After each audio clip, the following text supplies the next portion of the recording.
True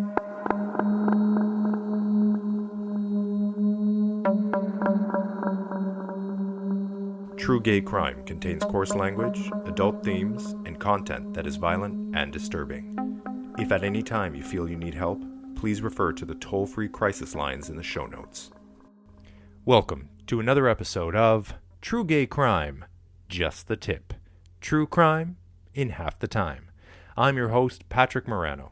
And on today's episode, we are going to cover Armin Meiwes, aka the ROTENBURG Cannibal. Heads up, this one gets a little gory and a little graphic. Since this is just the tip, let's get right in. In 2002, Armin Meiwes sits across from police and says, quote, "My friend enjoyed dying. Death. I only waited horrified for the end after doing the deed. It took so terribly long." But who is this man who refers to his own victim as his friend? For that, we go back. Armin Meiwes is born December 1st, 1961 in the German town of Kassel, the youngest of three boys. His two older half-brothers are from his father's previous relationship, and when Armin is 8, his mostly disinterested father leaves the family, never to contact them again. Lacking a father figure, Meiwes invents a brother to keep him company called Frankie, whom he shares his interest in cannibalism. Raised by his controlling mother, who never left his side for an instant, his childhood is lonely, and he's saddened by the fact his family has fallen apart. At 12 years old, Meiwes is fantasizing about eating his friends so that they can stay with him forever and be a part of him. In 1999, his mother dies and leaves him the family mansion in Amstetten. He's alone for the first time in his life and away from his controlling and overbearing mother. He builds a shrine to her in the house, complete with mannequin that he would lay on his pillow at night. Without his mother looking over his shoulder, Meiwes starts watching torture porn, and it's through these sites that he first finds a chat room about cannibalism. But while he's whacking off to torture porn and busy laying his mother's mannequin down to sleep at night, to the neighbors, Meiwes is a pleasure to know. He's a hard-working man with a good job. He mows his neighbors' lawns. He helps repair their cars, and he even hosts dinner parties. Oh God, the cannibal is hosting dinner parties? But in 2000, while online, Meiwes posts a message on a site called The Cannibal Cafe, a defunct forum for people with a cannibalism fetish, saying, "I am looking for a young, well-built man, aged 18 to 30 to slaughter and consume." Several guys respond. A guy named Borg Jose volunteers. They set a date. He shows up at the Meiwes mansion, and while laying down on the table getting ready to be butchered, he complains of feeling ill and asks to leave. Meiwes lets him go. The second person to respond seriously was burned Jurgen Brandes, a 43-year-old bisexual engineer who was into mutilation in the homosexual prostitution scene. He writes to Meiwes on Valentine's Day 2001 saying, "You can eat me." They exchange emails discussing the best ways to be eaten and how to use the body afterwards. Brandes even suggests using his skull as an ashtray. The big day arrives, and on March 9th, 2001, Brandes shows up at Meiwes' mansion outside ROTENBURG. Meiwes leads Brandes down to the specially constructed room designed for mutilation, dismemberment, and murder. The men have sex. Then Brandes gets into a bathtub and swallows 20 sleeping pills and a bottle of cough syrup, painkillers, and alcohol, causing an extreme slowed breathing and extreme tiredness. Then they start recording the video. Brandes wants Meiwes to bite off his penis, which he tries to do unsuccessfully. So he grabs a knife and starts sawing at the penis, but the knife is too dull, so he grabs a sharper one and slices the penis from Brandes' body. Brandes wants to eat his own penis, so a piece is cut off and he puts it raw in his mouth, but it's too chewy. Meiwes suggests they saute it in a pan first, so he takes the penis, puts it in a pan with some of Brandes' fat, salt, pepper, wine, and garlic. But he burns the flesh, making it inedible, so he chops it up in little pieces and feeds it to his dog. Brandes was losing a ton of blood by this time and was very weak. Meiwes turns on the faucets in the bath and leaves him there to bleed out. It takes 4 hours while Brandes is bleeding in and out of consciousness, and Meiwes is reading a Star Trek novel in the other room. Finally, he feels bad for the guy, kisses him on the forehead, and stabs him in the throat to end his suffering. The entire process, from the penis amputation to the death, is all recorded on videotape. Meiwes hoists the body out of the bathtub and hangs it on a meat hook to dismember the body. He cuts off pieces to put in his freezer and grinds the bones into flour, and over the next 10 months he eats 40 pounds of Brandes' meat. By November 2002, Meiwes was almost out of Brandes' flesh, and so he goes online looking for more.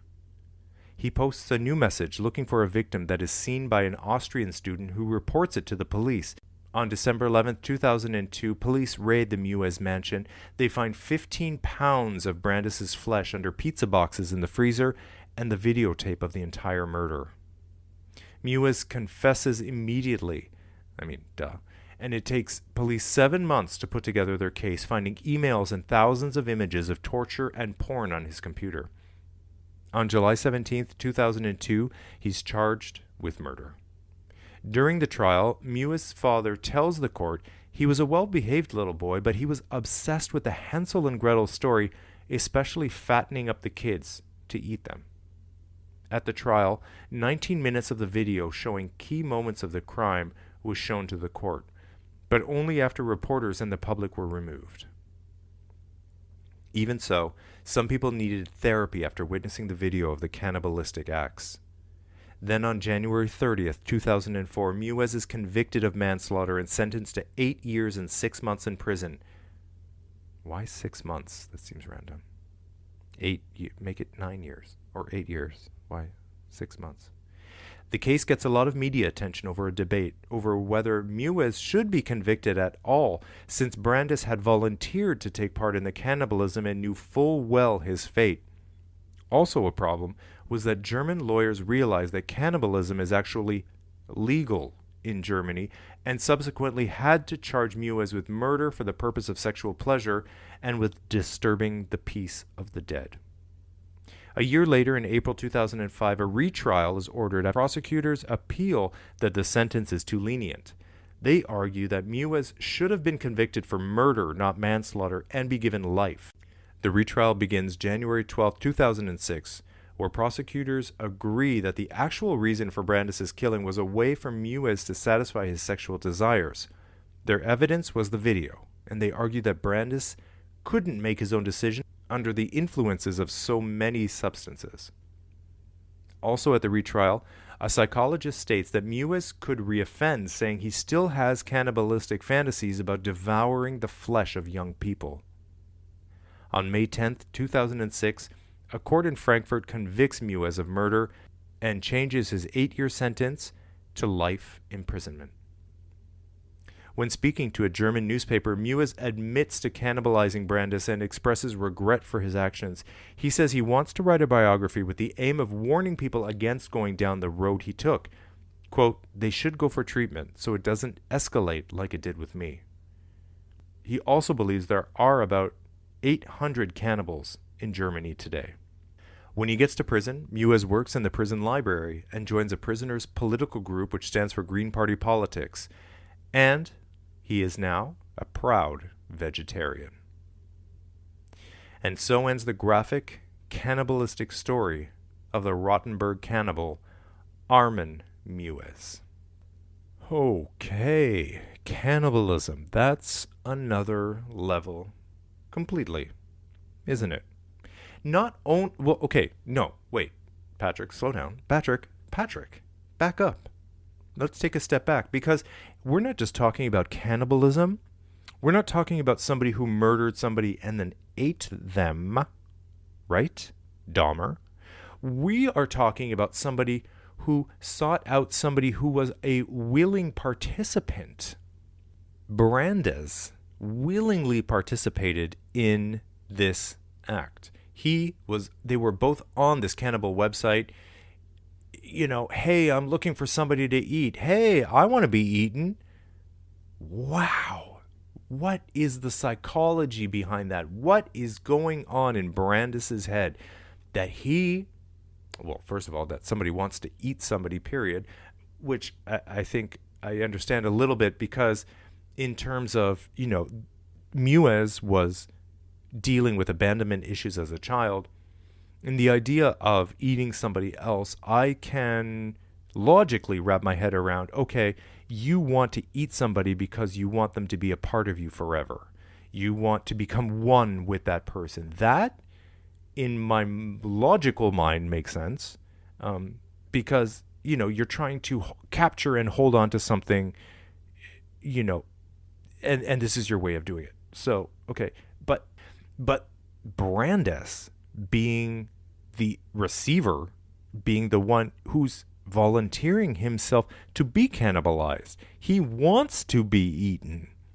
So maybe on the flip side of that, it's somebody who never felt like they were part of anything, never felt involved, never felt one with anything, and just wants somebody to consume them, and in the consumption they would feel part of something. Obviously there's a sexual aspect to this. I mean, they did have sex, and then there is this sort of becoming one with something. But it's so interesting to see it from Brandes's perspective, in the fact that he's the one that went online that said, hey, who wants to eat me? Because it's not just about the eating. Okay, there's that. And I love that I'm so flippant and talking about it, but okay, let's be real. I mean, this is what we're talking about right now.